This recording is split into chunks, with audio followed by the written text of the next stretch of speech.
Një erë forte pa njohur kimike u përhap në kabinën e avionit, ndërsa 238 persona ndodheshin mbi Oqeanin Atlantik.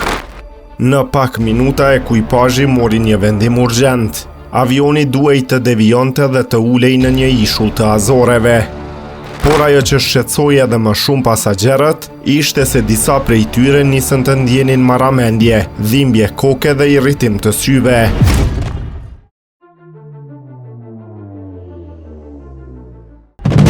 Një fluturim i kompanisë ajrore Swiss nga Chicago drejt Zyrihut është detyruar të bëjë një ulje emergjente në Azore, pasi në kabinën e avionit u raportua një erë e rëndë e panjohur kimike.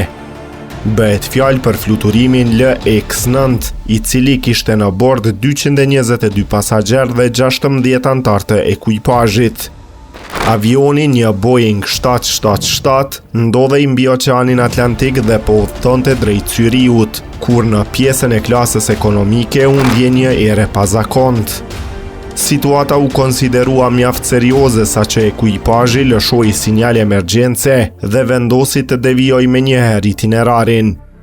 Avioni u ul rreth orës 8:30 në ishullin Terceria në arkipelagun e Azoreve.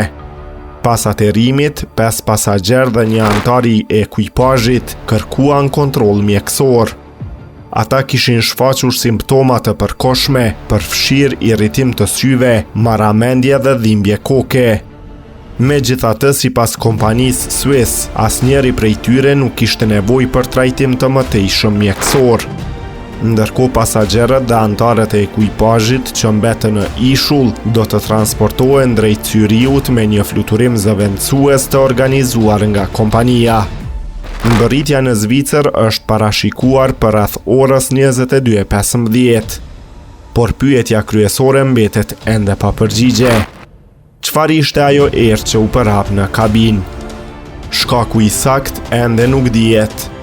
Ekspertët e Swiss kanë nisur hetimet dhe po e ekzaminojnë avionin në Terceira në përpjekje për të përcaktuar origjinën e problemit. Një fluturim rutin Chicago-Zyrih u kthye papritur në një situatë emergjente, ndërsa avioni ndodhej mijëra kilometra larg destinacionit.